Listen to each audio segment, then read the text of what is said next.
An eclectic mix of sightseers stream onto boats bound for Halong Bay. At least 2.5 million people holiday here each year, and about half of those are foreigners. And we can only expect that number to grow now that this UNESCO World Heritage Area has also been named one of the new 7 wonders of the world. But this time last year, the mood out on the water was very different. Last February, 11 foreign tourists and a Vietnamese guide drowned after their boat sank shortly before dawn. The valves connecting the junk's engine cooling pipes to the water had been left open during the night, swamping the hull.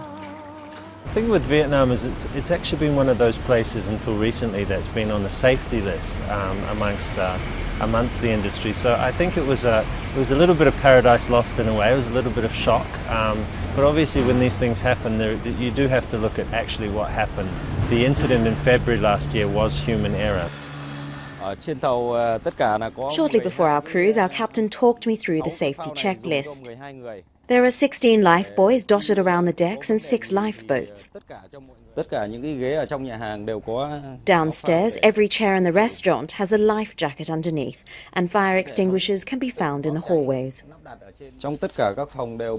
Each cabin comes with 2 life vests, as well as an underwater light and hammer in case of emergencies.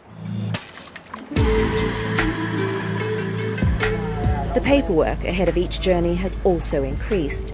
All captains are asked to submit detailed logs to the authorities, and overnight cruisers are only allowed to depart at specific times. Most boat operators have welcomed these new measures. Before we would be checked every 3 or 4 months.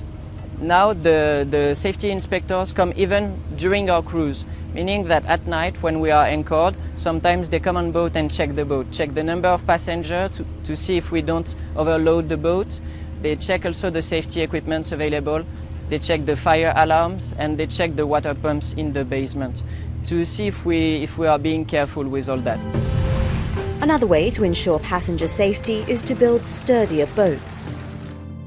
Our boat is a replica of a paddle steamer that used to be in Halong Bay in 1910, the bay. So by construction, by design, this boat is made for that.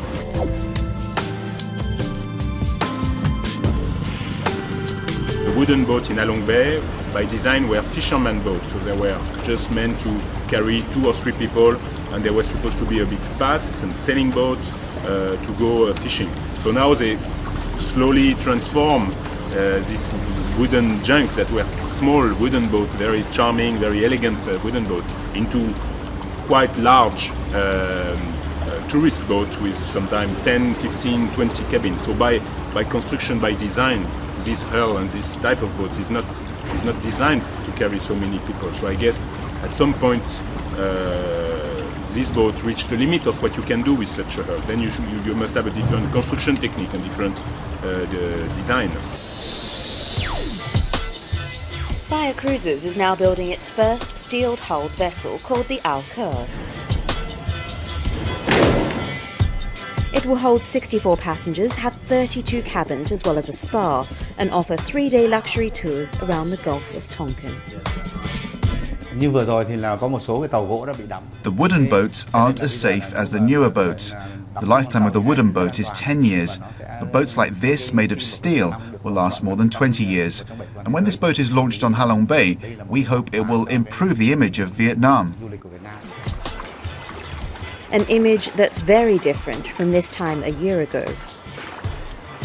Immediately after the accident, there was a lot of chatter on forums like TripAdvisor, with people pointing the finger at cheap, unlicensed boats and the so-called cowboys that run them. Some commentators even said if people had booked more expensive tours, this might not have happened. But surely, safety isn't just the reserve for luxury travellers. No, price is not really a factor because now there is quite a strong competition in Halong Bay. So it's a very good value for money. Now it's really cheap to go to Halong Bay because there is a lot of boats. Probably because there was not enough regulation, I would say, and they let probably too many boats. And the accident is probably one of the consequences of this. Last year? They had an incident here where people drowned, right? So that was one of my considerations. I said, how safe is it? Safety is obviously very important, particularly when you bring your family. Mostly it's just sort of it's asking around, but also checking on the websites and making sure that they've got the right tourism licenses and that sort of thing. So if you're a traveller coming to Halong Bay, how do you know if your boat is safe? Particularly if you haven't physically seen the boat or you've booked your tour over the internet. My advice would be to go, same for airline industry, you want to go for the big players. You know, these people, they know their stuff, we know our stuff. So go for the big